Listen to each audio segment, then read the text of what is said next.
When it's time to fight, will you be ready?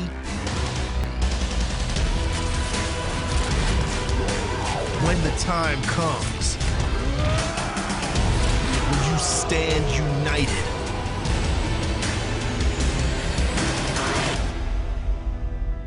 It's time to start a fight. Paragon, play for free now.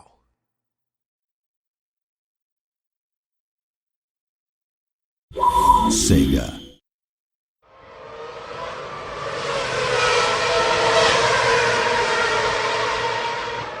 You can prepare all you want, but when it comes to race day, sometimes the split-second decisions can mean the difference between victory and defeat. In our last video in the series, we're going to walk you through what it takes to give you the best possible chance of victory.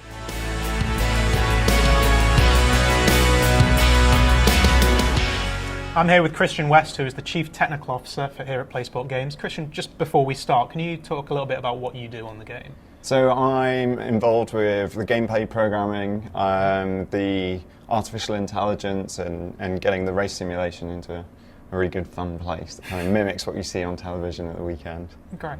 And in our last two videos we were talking about building the team and mastering the tech. Yeah. But now it comes down to it will be win the race. So what we're going to go through today is you're going to walk us through a little bit a race weekend and show us what players can do in terms of options of what they can do at the track and what they can do to prepare for it. With the game, you've kind of got two major aspects to it. You've got the kind of management side, which is like building the team, developing the car. These are your kind of long-term strategy decisions. And then the race day itself is all about getting the maximum from the car possible. So it's all about finding those kind of tenths of a second that will get you a better result than you really should have with your car.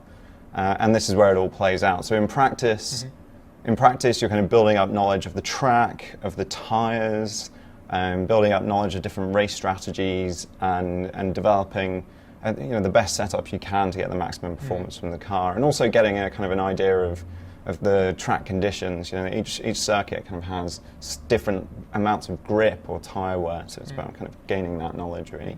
So we can see that we've got our two main drivers here, but we've also got our reserve driver. So we can actually put our reserve driver in for practice as well to get their experience level up a little bit.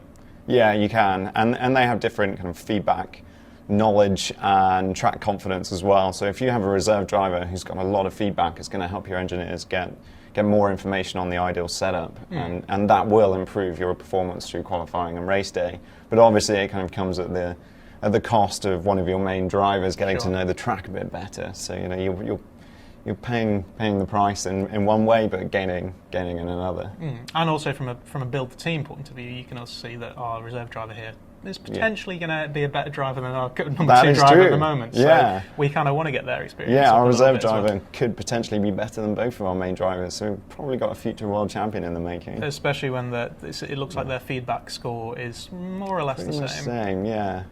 So when you go through a practice session, you'll then come to a screen after this, which has not only a driver report, but you've got a media report as well.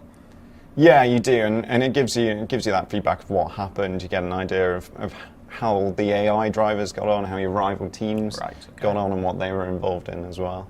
Okay, and it's not really it's not as formal as, say, a press release coming out. It's almost like a Twitter feed that comes through. It is. It's kind of that quick reaction to a session that you see on television. It's getting ready for the next session, and there's a bit of kind of initial feedback, but they don't really have time for anything more, so it's quick little bits of Twitter. And you get some more honest feedback as well, rather than just a race report. It can be quite brutal at times, yeah. Okay, so qualifying is where the race weekend really gets started, and it's about getting your car into the optimal conditions and the optimal setup, and getting all your temperatures into the right zone so you can really maximize the performance you get from the car and get the best lap time possible. And two guys in the garage here, people are starting to head out for their fast lap at the beginning. You can see that weather condition wise, it's looking kind of stable. Yeah, we're looking a bit overcast, but there's it doesn't look like there's a chance of rain yet. Doesn't look like there's going to be rain yet, but we can only actually see a few minutes into the future. Sure, and at the moment we can see there's not that much grip on the track either, so that's going to go up the more that cars start running. Yeah, and there is a prediction there that it's going to go up. So, right, okay. So we can kind of, if this is our first session jumping in as a new player, we can kind of predict when is going to be the best time to go out. Yeah. but a smart player will be able to get better and better at it as the time goes on. They definitely will, and they'll be able to predict better. And if you've been upgrading your headquarters and your telemetry centres and things like that, right, you're going to get better predictions here, and you'll be able to see further into the future as well. Let's send out our drivers. We'll start with this guy. And we didn't do practice, so we don't really know what the ideal setup is, but we'll pick the fastest tyre for the session, which is the super softs. They wear out a bit faster, but you can get much better lap times from them. And I would imagine, looking at our standings here, everyone else is going to be on the quickest tyre at this point. And we're only really going for one hot lap, so it won't really matter too much. Yeah, exactly. Yeah, tyre wear isn't a major issue here.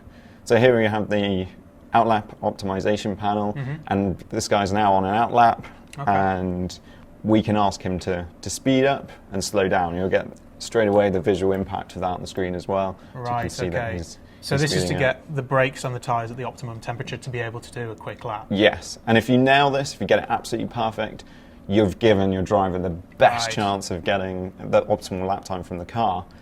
However, there's a chance he might make a mistake. Sure. That's your signing that you did before the race weekend, is to make sure that you have confidence in him. But he might be junior. He might, he might lock up into the first corner and ruin that outlap when you've just perfected everything. You see, I've left it sped up a bit too long and everything's overheated. And I've overheated everything, so it looks like he's probably not going to get the best lap time. But if my car's really good, I might still beat my rivals. Right, okay. So when they're going out for their outlap, you're actually giving them constant feedback on the condition of the car and telling them how to optimise it for when they finally cross the line for that hot lap. Yeah. So let's kind of set this up properly for North here, because we didn't do a very good job with our last driver, who's currently down in 20th, but I think still out on their fast lap. 2 green sectors, so it's not going too bad. And the brakes, you'll see the temperature kind of goes up as soon as they hit a corner. So she's crossed the line in 17th, so that's not actually as good as the other driver, but that's I guess comes down to the driver and not just what we've been doing. Yeah, exactly. Yeah, and we gave North the better conditions to get across the line in the fastest time possible, but she didn't do as well. Just before we go to race day, we can actually preset our driver's strategy. So whilst they're the cars on the grid, we can tell our drivers to either take it easy at the beginning of the race. All the cars are grouped together at the start. There's a chance of having an accident, making a mistake. Sure. Or say if we're maybe second, we're sitting second on the grid at this point, you can tell your driver, let's start with everything turned up and be aggressive. Right. And, hopefully get first place at the first corner. Sure. But there's a chance they might make a mistake. So depending on where you start, if you're at the front, you kind of want to fight for position so that you can get clear. But if you're in mid-pack, you probably don't want them to have a crash in the first corner. Yeah, and at the same time, if there's a championship on the line, maybe you've qualified down 11th, but you need to finish 5th. You might at that point say, let's go for it. Let's go for it, or the opposite, really. So depending on where you are in the season as well, you might change your strategy. You might, you'll react differently accordingly. I think to begin with, I like to kind of sit back and watch the start of the race and kind of see what happens, and hopefully we'll make up some positions. Looks like we didn't get the best of start from 11th. North still down in 17th, and we'll see how we get on at the first corner. Bit of chaos at the front, and it looks like a couple of people changed positions, so Wexler's managed to get up into the lead. We can actually see on the left-hand side, there's actually a lot of drivers on different tyre strategies at the moment, but we can also, on our screens, we can see what tyres our drivers are on, what condition those tyres are in, and also our fuel gauge and what strategy we're on. Yeah, you can, and we get a little more information about our cars, but you can see what your rivals are doing and get an idea from that as well, and kind of build your strategy around that. One of the options that we have at this point, with North going up into 15th place, is that we can tell her to turn up her engine mode, and by turning up her engine mode, she's going to drive much quicker. She's getting a lot more speed down the straights as the engine's pushing out far more power, but it comes at the expense of fuel, and you'll be kind of managing your fuel throughout the race. Sure. So as we said, she was going to put more pressure on her tyres. We actually just had a message come up saying her tyres are getting worn, so we're probably potentially going to have to think about bringing her in for a pit stop soon. Yeah, we will. So for the time being, we can actually ask her to conserve the tyres and kind of eke out the rest of the performance to go a little bit further. But as we're pitting this lap, let's get some extra lap time out of the 30% that she has left and ask her to push. Yeah, let's ruin the tyres to the end of the lap. So we're on lap 5. we've managed to get, it looks like we've managed to get we'll probably get about 6 or 7 laps out of this, out of the super softs, probably 6. There's 11 laps of the race to go, so I don't think, unless we're going to stop again, super softs probably aren't the way to go. So if we're going for a one-stop race, we need to go for a harder tyre, or yeah, a more durable tyre. Yeah, and in this instance, let's go with the medium. It's a bit slower, but it's going to last longer. It might get us to the end of the race. So, and we've got a few other options in terms of fuel, and if any of our parts are broken as well, we can replace them in the pits. And you can see that in this championship, refueling is an option. Right. So depending on the championship that you're in, or the way the political votes have gone, refueling is banned or re-enabled as time goes on. And in this instance, fueling is something that we can do. We've got 11 laps left, and we should probably leave it with 3 extra laps of fuel in so we can actually get to the end. But we could decide to overfuel the car at this point as well. And in case we wanted run to around with the engine mode turned up. The car's going to weigh a lot more. It's going to cost a bit of lap time and weight, but with the engine turned up at that point and pushing these medium tyres a bit more, she'll be able to be a bit more aggressive for the rest of the race rather than having to conserve that. And she's 8th at the moment, and let's try and push through the field on those medium tyres. All our parts are looking okay at the moment? They're looking okay. The gearbox could be a problem on the front wing, but yeah, it looks okay. I think we'll leave them as they are. And the pit strategy wise, we can go for a safe pit stop if we want. Pit stop will take a bit longer, but you're nearly guaranteed to make sure that all the wheels are on the car at the end of the pit stop. Or you can go fast. A couple of second pit stop, really push the But at the risk of potentially getting something wrong. Exactly, making a mistake, losing a whole bunch of time. You might end up with a slower pit stop. You might do. Right. You might do, but if they get it right, it might be worth a position or two. Okay.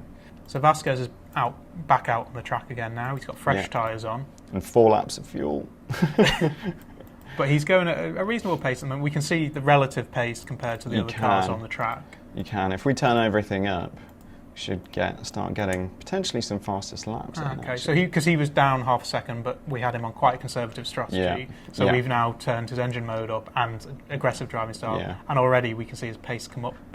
And we're starting to get him complaining about the lack of fuel in the car, which is He's worrying about it. And drivers, they have different personality types, and different drivers will react in different ways to certain situations. This guy's not that happy about being out with not that much fuel. He's starting to worry about his strategy. Quickly. Even though this is me saying, just listen to his boss.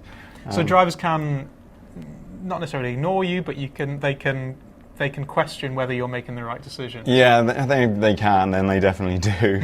And you can give them team orders as well. So if our drivers are stacked up near to each other, you can actually ask them to either race or you can let them through. And your drivers don't always listen to everything you say from the pit wall. But we can see with Vasquez now, because we've put him on such a light fuel load and fresh tyres, he's now set 2 personal bests. Well, not 2 personal bests, 3 session bests. The fastest in the session, yes. That's the fastest lap of the race so far. So a decision that we made in the pit stops has actually put him as the fastest car on the track at the moment, even though he's still at the moment at 4th place. But he might be able to get those positions as the other cars go into the pits. So we've set our drivers now on a reasonable strategy. We might as well fast forward a little bit towards the end of the race. So we come down to the final lap. We've got all our parts failing. We're running out of fuel, but we're still in 5th. And Jenny's having trouble as well. So my car is probably not that reliable. Right. Not done that good in pre-season. So that's going to be something that you'll have to, once the race is over, that's something that you're going to have to go back and do in the factory. You're going to try and have to... It is. I think it's quite clear I'm going to have to work on reliability once I get back to the factory, once the guys get home to the headquarters. But we've taken the decision to leave them out there. And it looks like, at this point anyway, that Vasquez is going to come home and... Oh, he's actually gained a position. Managed to finish in 4th. He's gained a position in the last few seconds. So we haven't won the race, exactly. We haven't. Not even a podium position. No, but 4th, it's a decent amount of points. It's not too bad. For the first race of the season, reliability is potentially going to be low. And this... if you've just started a career and this is your first race with the team, you kind of need to bed yourself in and understand where to start. And as you say... We now know where to focus some of our development work. It's on reliability. It is on reliability. Maybe a bit of speed as well. 11th and 17th on the grid. We'll go for some speed and reliability. But that might be our strategy as well. Okay, so we didn't quite win the race this time, but as you say, we know where to focus on. So for next time, whether it's the next race or this race next season, we know hopefully we'll have developed the car a bit better by that point, and our race strategy will be better as well. And I think that will do it for Win the Race. Thank you, Christian, and make sure to look out for the release of Motorsport Manager on the PC this September.